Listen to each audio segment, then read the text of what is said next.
तो आप कुछ पैसा इन्वेस्ट करना चाहते हैं, लेकिन जानकारी ना होने के कारण आपको ये समझ में नहीं आ रहा कि मैं शुरुआत कहाँ से करूं, और इसी वजह से आप डर जाते हैं। देखिए, शुरुआती लोग के लिए ना म्यूचुअल फंड एक बहुत ही अच्छा ऑप्शन है। लेकिन म्यूचुअल फंड भी बहुत तरह के हैं, ELSS फंड, ये फंड, वो fund, large cap fund, mid cap fund, small cap fund, तो आप कंफ्यूज हो जाते हैं। चिंता मत कीजिए, आज की इस वीडियो में मैं आपको बताऊंगा व्हाट इज म्यूचुअल फंड, काम कैसे करता है, क्या क्या एडवांटेजेस है, डिसएडवांटेजेस है, एंड होल्ड ऑन, इस वीडियो के अंत तक ना मैं आपको ये भी बताऊंगा कि आपके गोल के हिसाब से आपको किस तरह से म्यूचुअल फंड चुनना चाहिए, ताकि आपकी जो जर्नी है इन्वेस्टमेंट की वो बहुत ज्यादा स्मूथ रहे। इफ यू नहीं तो consider subscribing to the channel. सीधा शुरू करते हैं आज के इस वीडियो को। आइए तो बात करते हैं कि म्यूचुअल फंड होता क्या है। देखिए, म्यूचुअल फंड म्यूचुअली बहुत सारे आप जैसे लोग का पैसा इकट्ठा किया जाता है एक फंड कंपनी द्वारा, जिसे हम AMC एसेट मैनेजमेंट कंपनी कहते हैं, और इस इकट्ठा किए गए पैसे को आगे लगाया जाता है। फिर चाहे वो स्टॉक्स हो गए,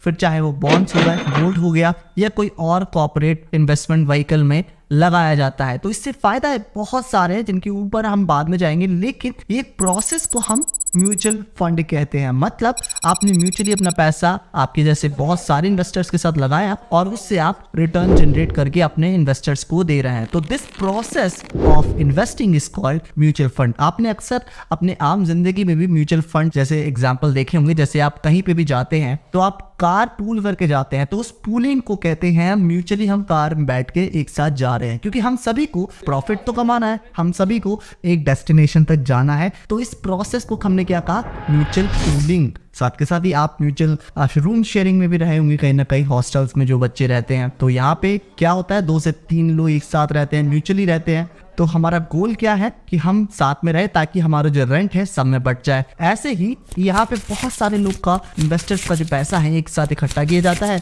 और आगे उसे लगाया जाता है, ताकि आप सभी को वो पैसे से प्रॉफिट हो सके। तो this process is called mutual fund. तो बात करते हैं कि म्यूचुअल फंड काम कैसे करते हैं, हाउ डज इट वर्क। यहाँ पर ना एक कंपनी होती है जिसको हम AMC कहते हैं, एसेट मैनेजमेंट कंपनी। अब ये कंपनी आप जैसे और मेरे जैसे कई सारे इन्वेस्टर्स के पास जाती है और कहती है कि देखिए, हमारे पास ये फंड मैनेजर है और इनका ये ट्रैक रिकॉर्ड रहा है। मतलब अगर आप हमें अपना पैसा देंगे तो हम उस पैसे को अच्छी जगह लगाएंगे और उस पैसे से आपको अच्छे रिटर्न्स जनरेट करके देंगे, क्योंकि हमारे पास ये फंड मैनेजर है और इनकी हिस्ट्री ये है, पास्ट में इन्होंने कई सारे लोगों को अच्छे रिटर्न जनरेट करके दिए हैं। तो लेट्स से कि आप और मैं कन्विंस हो जाते हैं और हमारे जैसे 50 लोग और भी कन्विंस हो जाते हैं और हम सब अपना पैसा इस एसेट मैनेजमेंट कंपनी को देते हैं। अब लेट्स से इस एसेट मैनेजमेंट कंपनी के पास 2 लाख रुपए आ गए, तो यहाँ पर उस 2 लाख रुपए से ये जो फंड मैनेजर इसके पास है, उस 2 लाख रुपए को कहाँ इन्वेस्ट करना है,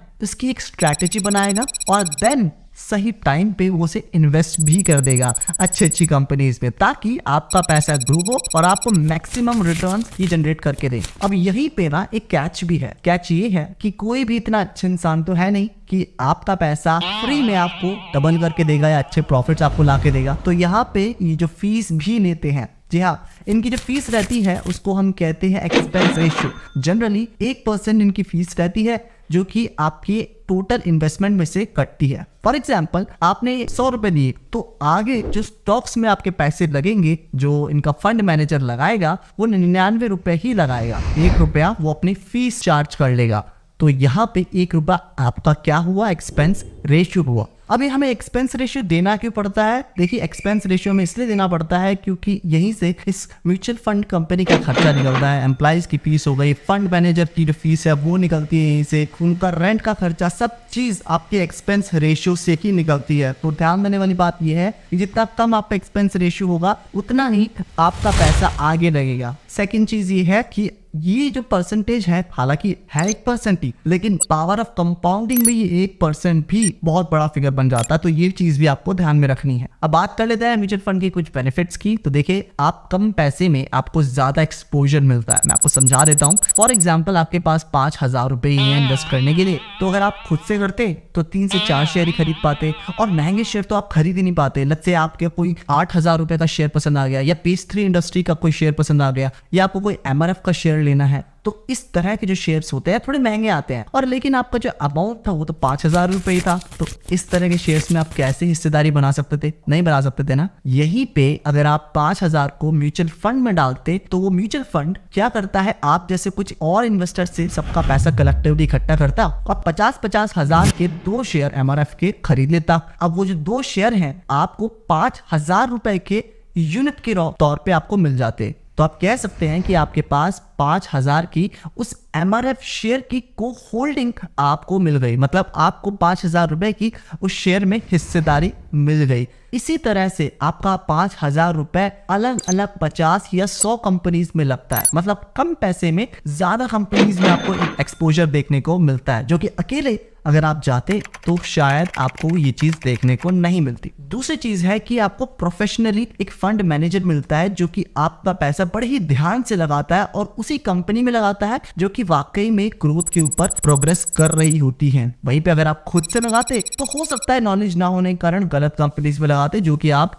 फिर लॉस बुक करते। तो ये तो हो गए सारे बेनिफिट्स। अब जान लेते हैं कुछ डिसएडवांटेजेस के बारे में। आइए, तो सबसे पहला जो डिसएडवांटेज है म्यूचुअल फंड का वो ये है कि कुछ म्यूचुअल फंड कंपनियां ना अपने 1% का एक्सपेंस रेशियो कमाने के लिए कुछ ऐसे फंड्स को निकाल देती हैं जिनका परफॉर्मेंस चाहे वर्स्ट हो, लेकिन क्योंकि वहां पे आपने पैसा इन्वेस्ट कर दिया है तो ऑब्वियस सी बात है उनका एक्सपेंस रेशियो यानी उनका खर्चा तो निकलना ही है। तो उन्हें बस अपने खर्चे को निकालने से मतलब होता है, ये नहीं मतलब होता है कि परफॉर्मेंस क्या है। तो ऐसी कंपनी से आपको बच के रहना है। अगला सबसे बड़ा डिसएडवांटेज ये है कि जब भी मार्केट नीचे जाता है हम रिटेल इन्वेस्टर्स बहुत ही ज्यादा घबरा जाते हैं। तो यहाँ पे हम कहते हैं म्यूचुअल फंड कंपनी को हमारे पैसे वापस करो, हमें नहीं लगाने यार। लेकिन जब भी मार्केट नीचे जाता है ना, वो एक गोल्डन अपॉर्चुनिटी होती है उस स्टॉक को खरीदने की जो कि काफी अच्छे हैं, जो कि ग्रोथ ला सकते हैं। अब फंड मैनेजर तो चाहता है कि उन स्टॉक को खरीदे, लेकिन क्योंकि आम रिटेलर ही जब अपने पैसे वापस मांग लेगा तो फंड मैनेजर कैसे आगे स्टॉक में इन्वेस्ट करेगा? वो स्टॉक में इन्वेस्ट तभी तो कर सकता है जब आप उसे पैसा देंगे। तो जब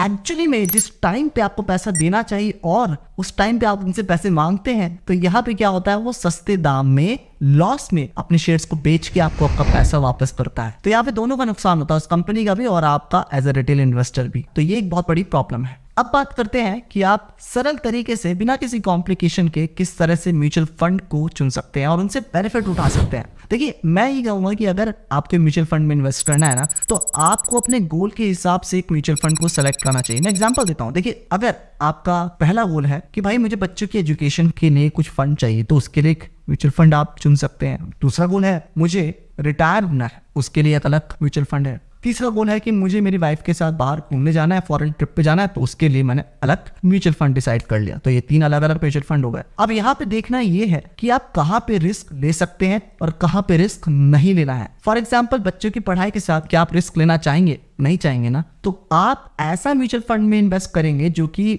रिस्क फ्री हो। तो आप लार्ज कैप में जा सकते हैं, काफी अच्छा ऑप्शन है लार्ज कैप में। साथ के साथ ही अगर मैं आपके रिटायरमेंट की बात करता हूँ, अब क्या आप उसके साथ कोई रिस्क लेना चाहेंगे? आई होप कि आप नहीं लेना चाहेंगे ना। तो ऐसे ही एक रिस्क फ्री म्यूचुअल फंड आप अपने रिटायरमेंट के नाम पे शुरू कर दिया आपने। लेकिन वही अगर मैं बात करूं कि आप जैसे बाहर जाना चाहते हैं, फॉरेन ट्रिप पे जाना चाहते हैं, तो आप उसमें रिस्क ले सकते हैं। वो ऐसा गोल नहीं है कि आज वो खत्म हो गया तो आपकी जिंदगी में कुछ तूफान आ जाएगा, ऐसा नहीं है ना। तो यहाँ पे आप स्मॉल कैप या मिड कैप म्यूचुअल फंड की तरफ जा सकते हैं। थोड़ा सा रिस्की इन्वेस्टमेंट आप ले सकते हैं ताकि आपको जो रिटर्न्स हैं, और मैं चाहता हूँ कि आपको जो रिटर्न्स मिले वो बहुत ज्यादा औसम मिले, और ना भी मिले तो आपके मन में पहले से होगा कि ठीक है यार, फॉरेन ना जाके मैंने इंडिया में घूम लिया। दूसरी चीज ये है कि जब भी आप म्यूचुअल फंड को अप्लाई करेंगे तो उस कंपनी के बारे में और उस फंड मैनेजर के बारे में थोड़ी सी रिसर्च करके रखिएगा। तीसरी चीज, एग्जिट लोड, ये हमेशा देखना है कि एंट्री और एग्जिट लोड कितना है और एक्सपेंस रेशियो कितना जा रहा है उस म्यूचुअल फंड का।